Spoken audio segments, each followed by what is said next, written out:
nasa-solve ang differences niyo? Paano ba?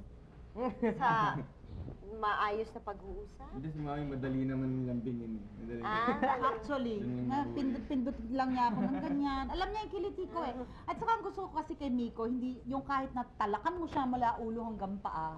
Hindi niya pinapersonal masyado. Hindi niya dinidikit. Ano siya, nakatungo siyang ganyan. Ay, Talaga panalo. nakatungo siya. Di ba? Answer ba? Eh kasi, well, yun. Yung Answer sinasabi ba? ko dun sa mga pinsan niya, sabi ko, alam nyo, pag galit na galit kaming mga nanay, yung reasoning out nyo, answering back yun. Correct. Lalo na kapag init ka na Ito, kahit talak ka ng talak, talaga nakatungo lang yan. Tapos mamaya may lalapit na pinipindot-pindot. Alam niyo yung kiliti ko, hindi siya yung kami nagtatanim siya dahil natalakan siya. Madali Inobliga mo ba siya mag-sorry sa'yo? To hear the word, I'm sorry. Hindi, kahit through actions lang okay na. Alam mo naman eh. The thought is there. Yes. Kayong mami. Alam niya atraso niya. Alam niya pag may atraso siya. So we just let time pass.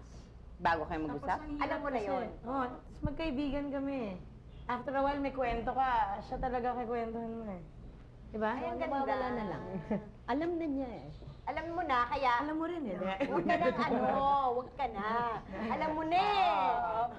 Huwag ka nang i-eksena. Ay, nako. Basta kayo ang nanalo sa bonding game. May premyo ba? Ha? Wala, kaya nga kami hindi nagsayo. Kayo ang nanalo! Yay! Ano kaya ang say ng mga mami sa mga love life ng kanilang mga anak? Ating love life. Naging nga ba ang mga nanay sa love life ng kanilang mga anak? Okay, let's go. Mami Donna. Nag-date na ba to si LA? Ilan taon ka na ba? 14? 16? 16 ka na? Kailan lang? Kailan lang? Adobo siya. Diba?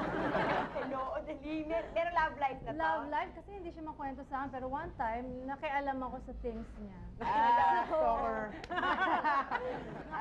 Mama, ikaw na. And I can't help it. I can't help it. Baka mami kung kanino mapunta, di ba? Tama yun, mami.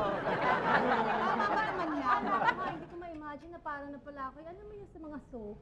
Yung nanay, nag-iibalik. Ano yung nagalit? Nagkakaroon na ng mga sulay there. Nakita ko. Ginawa ko. Pagkita ko sa school, tinignan ko kung ano itsura. Maganda ba? Pagkita ko, hindi eh. Hindi kayo usap. Pati na sa'yo yun. Happy ka na sa ganun na. Okay ba yung taste mo? Ganun ba ako? Asal na asal sa akin. As in, hanggang ngayon, pag binabanggit ko sa kanya, hate niya. Ka na ba? Nagkaka-girlfriend? Crush. Oh! Alam mo, gusto ko lang dito. Hulog to. Sige na nga, si Miko na lang tatanong. Wala pa talaga.